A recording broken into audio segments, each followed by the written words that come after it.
जय हिंद साथियों, मैं सुनील रोशन स्वागत करता हूं आपके अपने YouTube channel physical education arena में।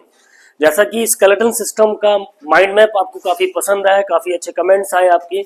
अब हम इस क्लास को बिल्कुल कंटिन्यू रखेंगे और बहुत से लोगों ने कहा कि जितनी भी 10 यूनिट्स हैं LT ग्रेड के सिलेबस की, उन 10 यूनिट्स के माइंड मैप की क्लासेस जरूर चलेंगी साथियों। ठीक है, यूनिट वाइज हम इसको कंप्लीट, जितनी भी यूनिट बनती जाएगी उसके हिसाब से हम माइंड मैप्स आपके करवाते जाएंगे ताकि आपका बेहतरीन रिवीजन हो सके। आज हमारा टॉपिक है मस्कुलर सिस्टम।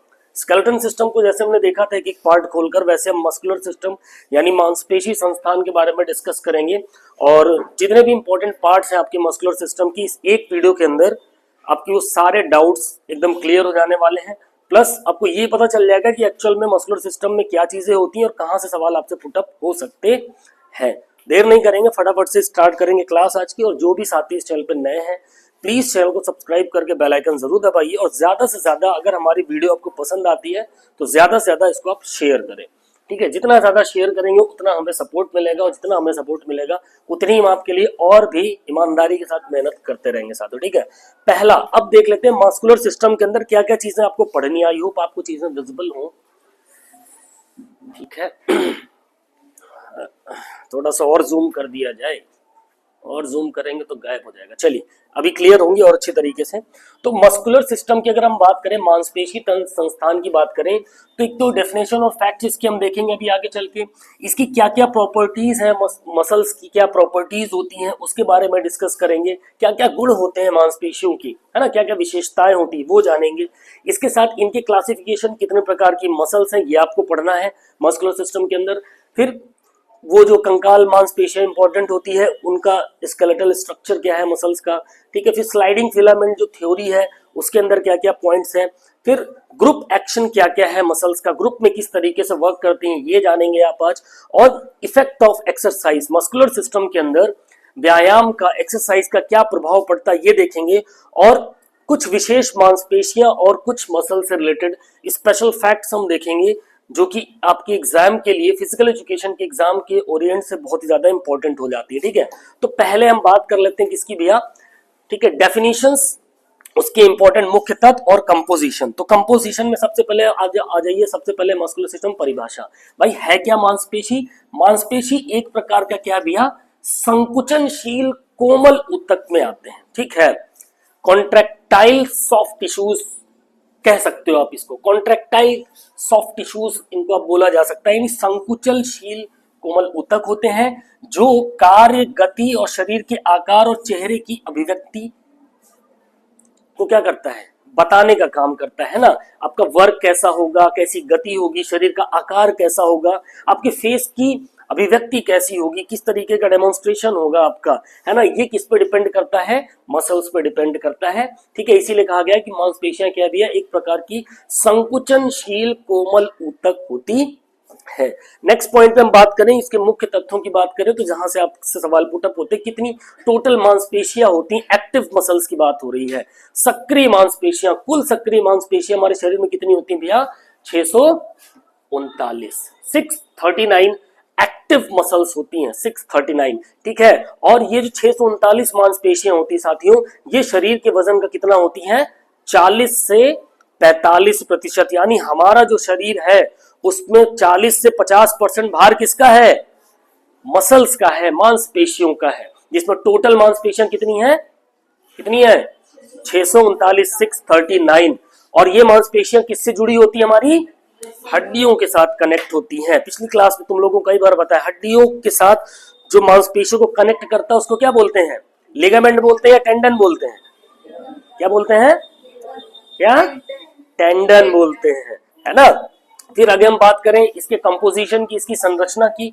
तो मसल्स के अंदर क्या क्या चीजें होती जिससे हमारी मांसपेशी बनती। पहला क्या भैया, पानी होता है, वाटर होता है, प्रोटीन होता है।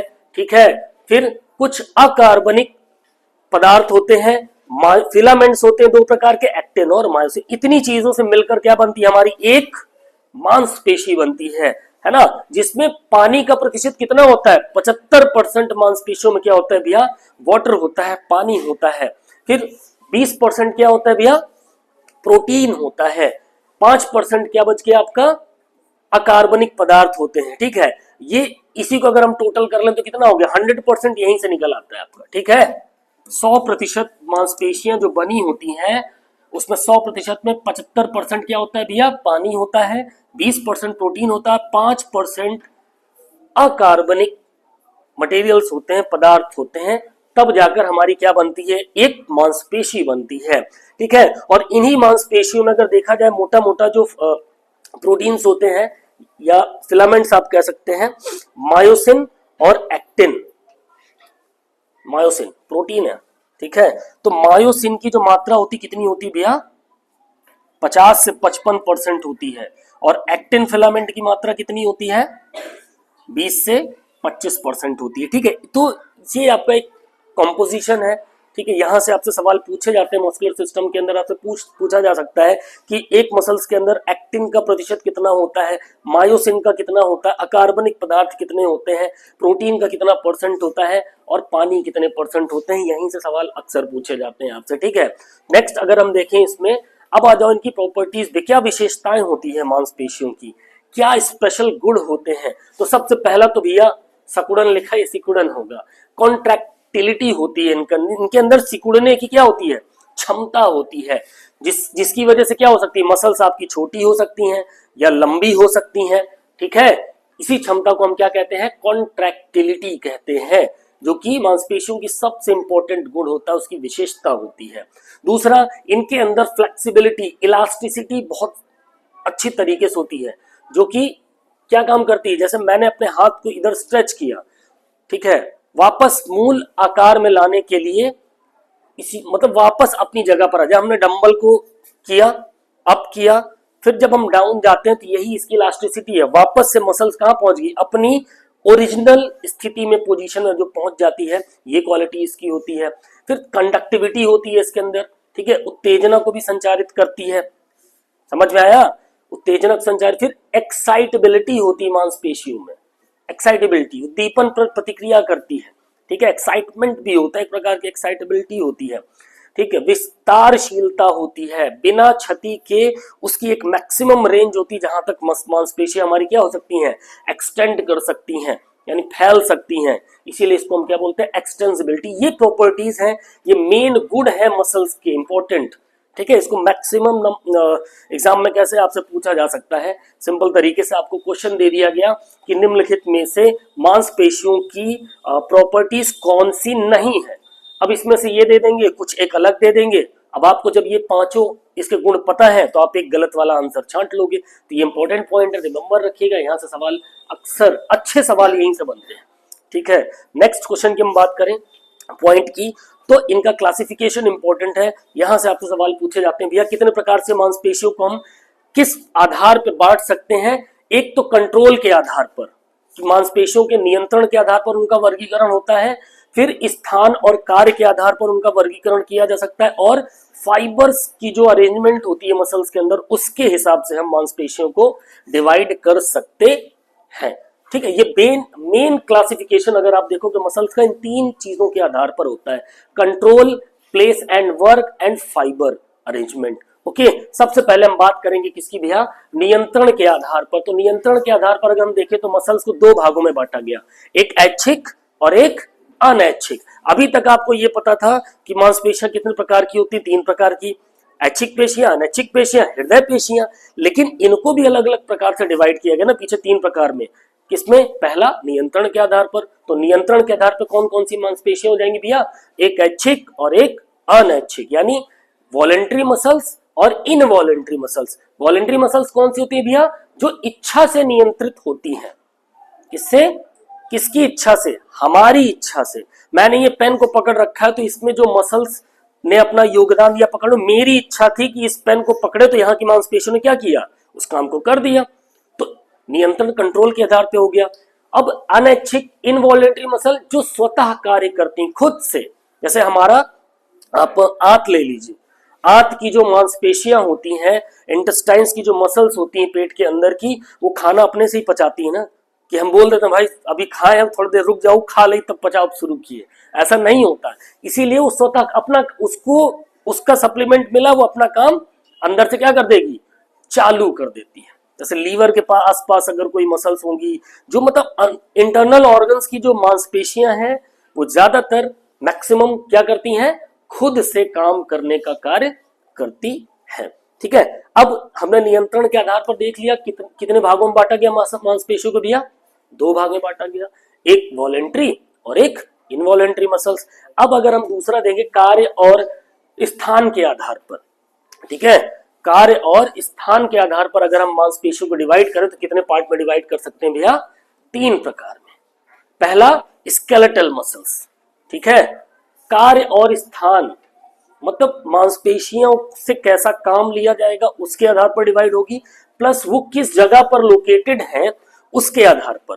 ठीक है, तो कंकाल मांसपेशियां स्केलेटल मसल्स, हृदय मांसपेशियां कार्डियक मसल्स, चिकनी मांसपेशियां स्मूथ मसल्स। इन 3 प्रकार में हम डिवाइड कर सकते हैं स्थान और कार्य के आधार पर मांसपेशियों को। तो सबसे पहली बात आती है किसकी भैया, स्केलेटल मसल की। तो स्केलेटल मसल को अगर हम देखें तो स्केलेटल मसल कैसी होती हैं, धारीदार होती है, स्ट्रिप्ड मसल्स भी कहते हैं, इनको रिमेंबर रखिएगा। स्केलेटल मसल को और हम किस नाम से जानते हैं, स्ट्रेटेड मसल से, स्ट्रेटेड मसल से, किस नाम से, स्ट्रेटेड मसल्स के नाम से, या धारीदार मांसपेशियों के नाम से भी हम किसको जानते हैं, कंकाल मांसपेशियों को।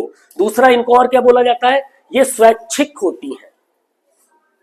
आपकी जो कंकाल मांसपेशियां होती हैं, स्केलेटल मसल्स होती हैं, वो कैसी होती हैं, स्वैच्छिक होती हैं, यानी वॉलेंट्री मसल्स होती हैं। हमारे अंदर कोई भी मूवमेंट होगी, मैं चलना चाहता हूं, मैं उठना चाहता हूं, मैं बैठना चाहता हूं, तो वो काम कौन करेगी, वॉलेंट्री मसल्स के द्वारा हम करवा सकते हैं। तो स्केलेटल मसल्स यानी कंकाल मांसपेशियां कैसी होती हैं, स्वैच्छिक होती हैं, हमारी इच्छा से काम करती हैं। दूसरा, ये शरीर की स्थिति बनाए रखती हैं। अभी मैं खड़ा हूं, पढ़ा पा रहा हूं, किसकी बदौलत, कहीं ना कहीं इसमें स्केलेटल मसल्स का भी क्या है, काफी योगदान है। ठीक है, ये ध्यान में रखना है। फिर दूसरा, हृदय की मांसपेशियां, कार्डियक मसल्स की बात कर लें।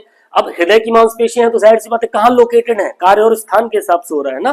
तो कार्य और स्थान में भी स्थान हमारे हार्ट के पास जो मसल्स होंगी वही हृदय पेशियां होंगी, तो ये स्थान के हिसाब से हो गया। देखिए ये कैसी होती हैं, ये भी स्ट्रेटेड होती हैं हृदय पेशियां जो होती हैं, प्लस ये इनवॉलेंट्री होती हैं।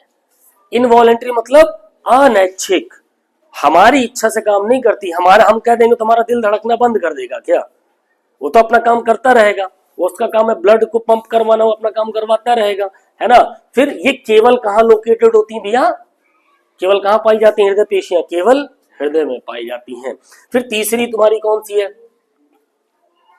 आजा भैया, चिकनी मांसपेशियां स्मूथ मसल्स। अब चिकनी मांसपेशियों से समझ में आ जाएगा स्मूथ मसल्स, चिकनी मांसपेशियां कैसी होती हैं, ये स्पिंडल शेप्ड होती है। इंपॉर्टेंट पॉइंट है, कई बार पूछा हुआ एग्जाम में आपके, स्पिंडल शेप्ड होती हैं। इनका आकार कैसा होता है, स्पिंडल के आकार का होता है। ठीक, और ये कैसी होती हैं, ये भी अनैच्छिक होती हैं।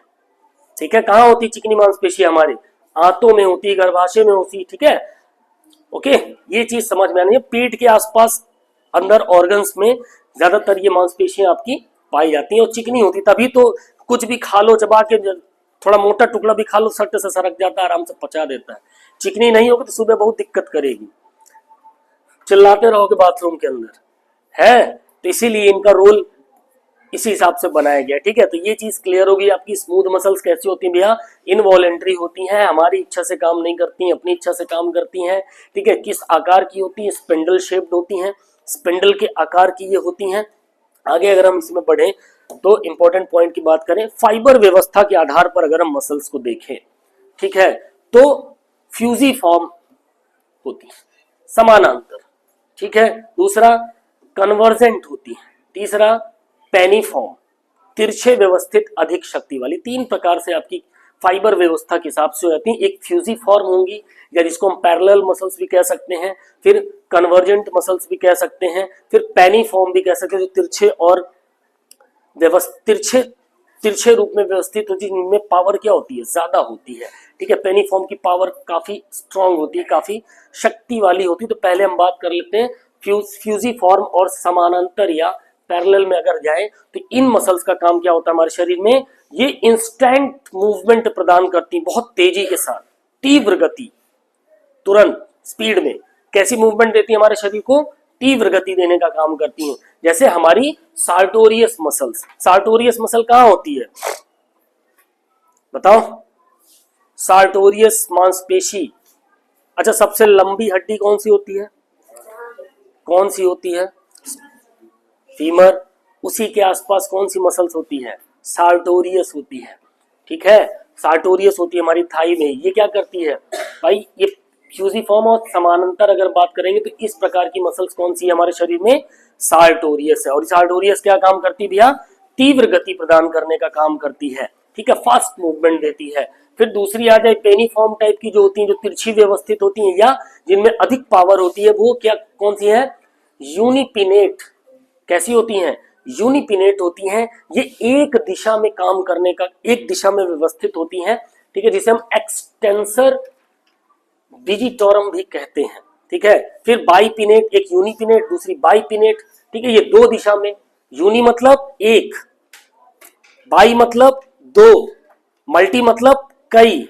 इस चीज को ध्यान में रखते हो। यूनिपिनेट मतलब एक दिशा में, दूसरा बाइपिनेट मतलब जो दो दिशा में हो, जैसे बाइसेप्स फेमोरिस हो गई आपकी आर्म में जो होती है। फिर मल्टीपिनेट मतलब कई दिशा में फैला होता है, जैसे हमारी पीछे कंधे की डेल्टोइड मांसपेशी होती हैं, ऐसे ऐसे करके होंगी, इधर भी इधर भी इधर भी इधर भी, ऐसे टाइप में, है ना। तो ये आपकी एक पेनीफॉर्म होती है, तिरछे व्यवस्थित होती है, जिनमें अधिक पावर होती है। ठीक है, बात है नहीं। फिर नेक्स्ट आ जाओ। अब कंकाल मांसपेशियों की संरचना की बात कर ले। ठीक है, तो इसमें सब संरचना में, कंकाल मांसपेशियों की संरचना में सबसे इंपॉर्टेंट चीज अभी स्टार्टिंग में डिस्कस किया भाई, कंकाल है तो कंकाल क्या होता है? हड्डी होती है, और उसमें मांसपेशियां भी जुड़ गई, यानी हड्डी और मांसपेशियां दोनों का कॉम्बिनेशन हुआ, दोनों आपस में पास आई, किसकी मदद से?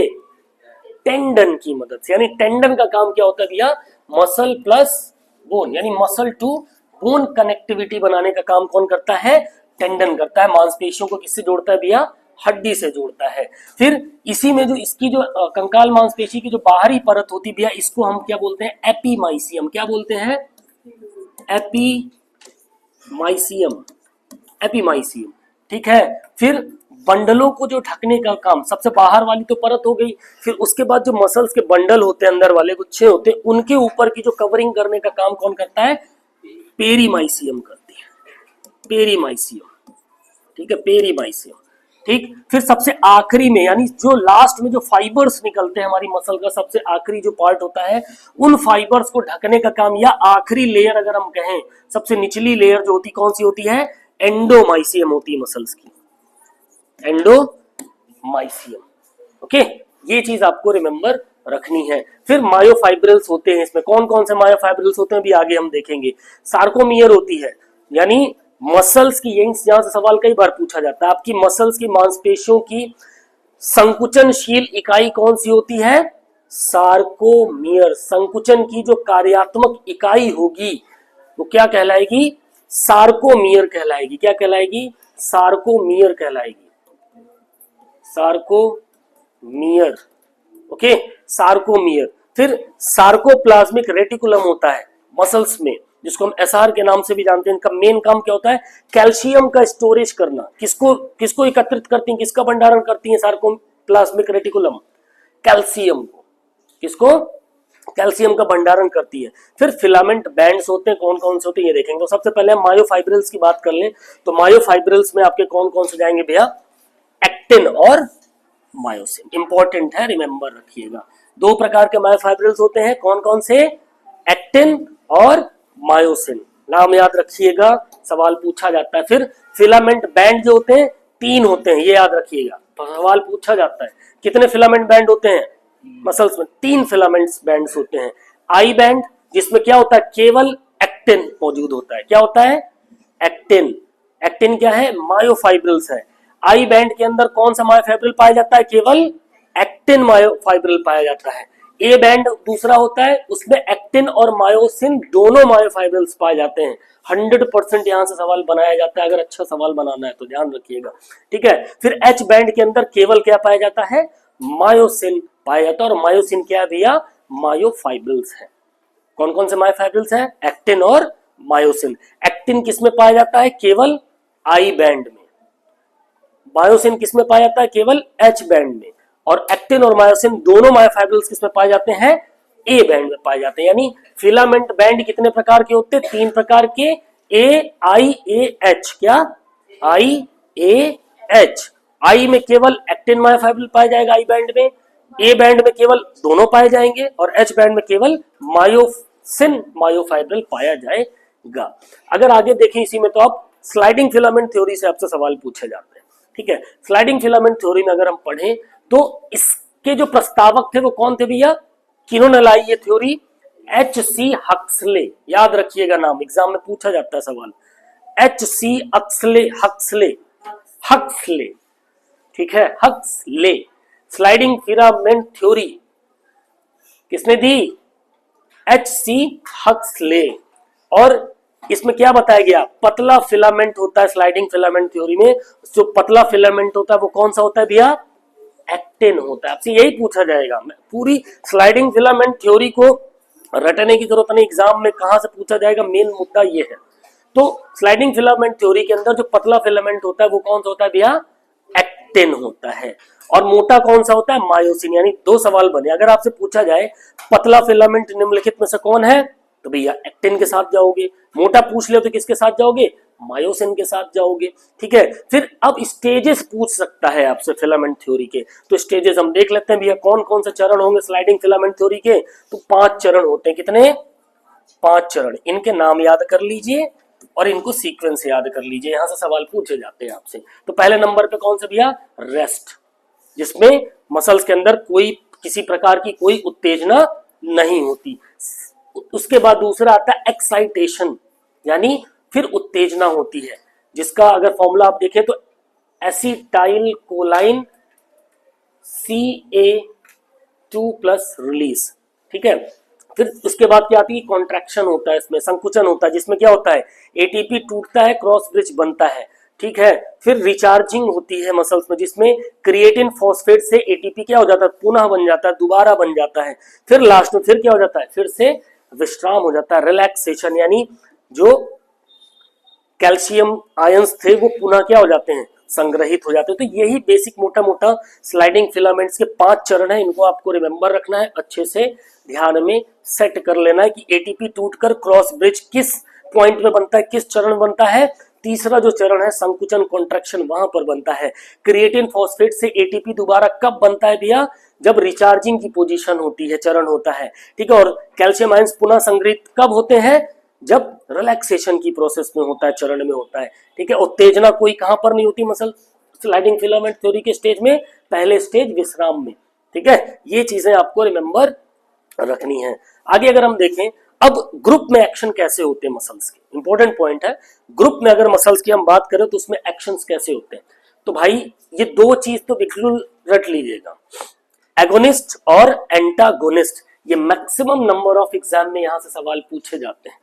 ठीक है, एगोनिस्ट और एंटागोनिस्ट। और एगोनिस्ट मसल्स को ही हम मूवर्स भी बोलते हैं, ध्यान रखिएगा। एगोनिस्ट एंटागोनिस्ट पढ़ेंगे इसके बारे में भी। फिर स्टेबलाइजर्स, स्टेबलाइजर्स क्या होते हैं, स्टेबलाइजर्स का काम होता है भैया जो आपके ज्वाइंट्स होते हैं उनकी स्थिति को स्थिर बनाने का काम जो करते हैं वो कौन करता है, स्टेबलाइजर्स का काम करते हैं, जोड़ को स्थिर रखने का काम करते हैं। न्यूट्रलाइजर का काम क्या होता है, जितनी भी अनवांटेड गतिविधियां हैं या गति हैं, अवांछित गति अगर कुछ हो रही है तो उसको रोकने से, उसको रोकने का काम करते हैं। फिर पारस्परिक संरक्षण यानी रेसिप्रोकल इनर्वेशन जो होता है मसल्स में, वो क्या होता है, एक सिकुड़ता दूसरा शिथिल, यानी एक काम करेगा और दूसरा रिलैक्स करेगा, इसी को हम क्या बोलते हैं, रेसिप्रोकल इनर्वेशन पूछा जाता है। रेसिप्रोकल इनर्वेशन मसल्स में क्या है, जब एक मसल काम करेगी तो दूसरी आराम करेगी, एक काम करे वाली दुल्हन और एक आराम करे वाली दुल्हन, यहीं पर आएगा एगोनिस्ट और एंटागोनिस्ट। अभी देख लेते हैं, चलो एगोनिस्ट और एंटागोनिस्ट की अगर बात करें तो सबसे पहले बात आती है किसकी, एगोनिस्ट की आती है, जिसे हम क्या बोलते हैं, मूवर्स मसल भी बोलते हैं, मूवर मांसपेशी भी बोलते हैं। ये मुख्य रूप से किस लिए जानी जाती है, गति के लिए जिम्मेदार होती है। एगोनिस्ट का मतलब क्या होता है, गति के लिए जिम्मेदार, गति मतलब काम हो रहा है, तो एगोनिस्ट कैसी दुल्हन हो गई, काम करे वाली दुल्हन हो गई है। उदाहरण जैसे हम अपनी बाइसेप्स को मोड़ रहे हैं, डंबल्स कर रहे हैं, तो जब हम डंबल कर रहे हैं तो बाइसेप्स को मोड़ रहे हैं, तो यहाँ पर जो मसल्स काम करेंगी एक्टिव है वो कौन सी है, मूवर मसल, एगोनिस्ट कहलाएंगी। ठीक है, जो कि मूवमेंट के लिए जिम्मेदार है। ठीक है, और जिस वक्त ये काम हो रहा था उसी वक्त एक थी कौन सी दुल्हन, एंटागोनिस्ट दुल्हन थी। ठीक है, जिसका काम क्या था, एगोनिस्ट गति का विरोध करना। अब एगोनिस्ट गति ने गति की, अब इसका विरोध कौन कर रहा है? नीचे वाली मसल, ट्राइसेप्स मसल, यानी एक तो काम कर रही थी, एक तो विरोध कर रही, आराम कर रही, उसके अपोजिट में काम कर रही। जैसे उदाहरण, हमने अभी डंबल इधर लिया तो बाइसेप्स मसल ने काम किया, जो होगी एगोनिस्ट। जैसे हम इसको वापस पोजीशन में लाएंगे तो यहां पर किसका काम हो गया? कोहनी को सीधा करते वक्त विरोध के समय आपकी एंटागोनिस्ट मसल्स काम कर रही है। ठीक है, ये याद रखिएगा। फिर नेक्स्ट आ जाओ, इफेक्ट ऑफ एक्सरसाइज, क्या क्या प्रभाव हो सकते हैं व्यायाम के भैया किसमें? मसल्स में। अगर आप एक्सरसाइज करते हैं तो एक्सरसाइज करने के बाद मसल्स के ऊपर क्या क्या इफेक्ट्स आ सकते हैं? पहला, हाइपरट्रॉफी होगी। हाइपरट्रॉफी क्या है भैया? ये कोई इंपॉर्टेंट पॉइंट है, एक सेकंड। चलिए, पेशी अधिवृत्ति, अभिवृद्धि, अतिवृद्धि। ठीक है, इफेक्ट। तो जब हम एक्सरसाइज करते हैं तो मसल्स में जो सबसे पहली इंपॉर्टेंट चीज क्या होती है? हाइपरट्रॉफी की कंडीशन आती है। क्या होता है इसमें, आगे पढ़ेंगे अभी चल के। फिर कैपिलराइजेशन होता है, यानी जो केशिकाएं होती हैं भैया, उनकी संख्या में क्या हो जाती है? वृद्धि हो जाती है। रिमेंबर रखिएगा, जितने भी ये इफेक्ट्स है ना, बहुत इंपॉर्टेंट है। ठीक है, फिर ग्लाइकोजन सामग्री में वृद्धि हो जाती है, यानी जो भी ग्लाइकोजन से रिलेटेड तत्व है वो क्या हो जाते हैं? इंक्रीज हो जाते हैं एक्सरसाइज करने के बाद मांसपेशियों के अंदर। फिर जो आपकी मांसपेशी टोन होती है, मसल टोन होती है, जिसको हम दृढ़ता बोलते हैं। ठीक है, जब हम एक्सरसाइज कर रहे हैं, डंबल कर, तो मांसपेशियां कैसी जाती हैं? एकदम कड़क और मोटी होनी शुरू हो जाती कि नहीं? देखा सलमान खान की बॉडी है, ठीक, तो दृढ़ता आती है मांसपेशियों के अंदर। सही मुद्रा, करेक्ट पोस्चर बन जाता है बॉडी का एक्सरसाइज जब आप करते हैं। पता चला एक्सरसाइज कर ही नहीं रहे, एकदम लुंज पुंज और क्या बोलते हैं उसको, आलसी तरह बैठे हो तो थुलथुला हो गया, कोई ऐसे झुक गया, कोई ऐसे झुक गया, पुष्पा बन जाते हैं फिर ऐसे हैं। तो ये चीज है, अगर आप रेगुलर एक्सरसाइज कर रहे हैं तो आपका जो पोस्चर है ना, वो पुष्पराज की तरह नहीं होगा, एकदम करेक्ट पोस्चर होगा। ठीक है, थोड़ा सा स्मार्ट भी दिखने लगोगे, थोड़ा क्या बहुत स्मार्ट दिखने लगते हैं लोग जो एक्सरसाइज करते हैं, फिट होते हैं, है ना। फिर गति दक्षता, एफिशिएंसी ऑफ मूवमेंट अच्छी होती है। फास्ट ट्विच फाइबर सक्रियण, जो हैवी रेजिस्टेंस में होता है ना, जो फास्ट ट्विच फाइबर्स होते हैं वो आपके काफी एक्टिव हो जाते हैं। सो ये तो व्यायाम के प्रभाव हो गए आपके भैया, ठीक है, मस्कुलर सिस्टम पे। अब हाइपरट्रॉफी की हमने बोला था कि आगे देखते हैं। हाइपरट्रॉफी की अगर हम बात करें भैया, पेशी अतिवृद्धि की, तो इसका मतलब होता है मांसपेशियों का आकार और शक्ति का बढ़ जाना। आपकी जो एक्सरसाइज जब आप करेंगे तो कैसी सिचुएशन आएगी? हाइपरट्रॉफी की, जिसका मतलब होता है आपकी मांसपेशियों का आकार क्या होगा? वो बड़ी होंगी, ठीक है, डेवलप होंगी, और उनकी पावर भी क्या हो जाएगी? बढ़ जाएगी। जैसे सलमान खान की पुरानी पिक्चर है, आप देखो एकदम पतला मरियल सा था, अब देखो बॉडी बना लिया। कैसे बनाया? एक्सरसाइज करके ना, तब उसकी मांसपेशियां बड़ी हो गई और स्ट्रांग भी हो गई हैं। तो इसी तरीके से फिर क्षणिक, यानी तरल के कारण अस्थायी सूजन हो सकती है हाइपरट्रॉफी में। जो फ्लूइड होता है उसके कारण हल्की फुल्की क्या हो जाती है? स्वेलिंग भी आ सकती है, ये भी एक कारण है। दीर्घकालिक या स्थायी संरचनात्मक परिवर्तन होता है, यानी अगर आप अच्छे से एक्सरसाइज कर रहे हैं, हाइपरट्रॉफी की कंडीशन में गए, तो एक बार अगर वो उसमें आ गई तो देर तक क्या हो सकती है? उसके पोस्चर में, उसके आकार में परिवर्तन दिख सकता है आपको। ठीक है, तो ये होगी पेशी अति वृद्धि। फिर आगे अगर हम आए इसमें, और क्या चीज है आपकी? स्पेशल फैक्ट्स देख लो कुछ मांसपेशियों के, और कहां से आपसे सवाल पूछे जा सकते हैं भैया। सबसे लंबी मांसपेशी कौन सी होती है? सार्टोरियस होती है। कहां होती है? थाई में होती है, थाई के आसपास होती है ना। फिर सबसे छोटी मांसपेशी कौन सी होती है? स्टेपेडियस। देखो हड्डी पूछेगा तो यहीं से देखो स्टेप्स भी निकल आएगा, और मांसपेशी अगर पूछ ले तो उसी से दिमाग में रखना, स्टेप से मिलता जुलता नाम कौन सा है? स्टेपेडियस है, स्टेपेडियस। सबसे बड़ी और मजबूत मांसपेशी कौन सी होती है? ग्लूटियस मैक्सिमस, याद रखिएगा। सबसे सक्रिय, सबसे ज्यादा व्यस्त काम करने वाले, मैं पलकें देखो हमेशा काम करती रहती है ना, झपकती रहती हैं। और साथ में कौन सी? हमारी जीभ भी सबसे ज्यादा सक्रिय होती है ना, चलती रहती है अंदर ही अंदर। जी ललचाए रहा न जाए, एल्पेनलीबे किसने किसने खाई है? तुम लोग, हम लोग के टाइम पे बहुत अच्छी टॉफी आती थी एल्पेनलीबे। फिर सबसे लचीली, सबसे फ्लेक्सिबल जो मांसपेशी कौन सी भी? हमारी जिह्वा है, जीभ है, टंग है। ठीक है, और विशेष नाम की अब बात करें, इतनी चीजें क्लियर हो गई। कुछ मसल्स के स्पेशल नेम्स भी हैं, आपको रिमेंबर रखने हैं। तो स्पेशल नेम्स में अगर आप जाओगे तो आप देखो कौन कौन सी मांसपेशियों को और किस नाम से हम जान सकते हैं। तो सेरेटस एंटीरियर एक मांसपेशी है जिसे हम कौन सी मसल कहते हैं, बॉक्सर मसल कहते हैं। अब कमेंट में बताइएगा बॉक्सर मसल कहां लोकेटेड होती है। बॉक्सिंग करते हो तुम क्या करते हैं, अब ऊपर का हिस्सा यूज करते हो तो यहीं कहीं होगी मसल, सब बताइएगा कमेंट करके।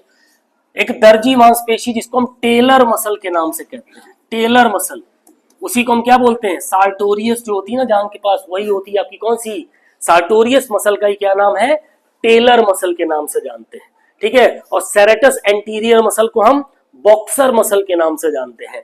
फिर जाइगोमैटिकस जो होती है इसे हम लॉफिंग मसल्स के नाम से जानते हैं, जो हमारे जबड़े के आसपास होती है, मुस्कुराने के लिए जिम्मेदार होती है, हंसने वाली मांसपेशी है ना, जैसा भी स्माइल कर रहे हैं कुछ लोग, हाँ मेरी भी स्माइल निकल रही है, तो किसकी वजह से, जाइगोमैटिकस जो मसल्स है उसकी वजह से।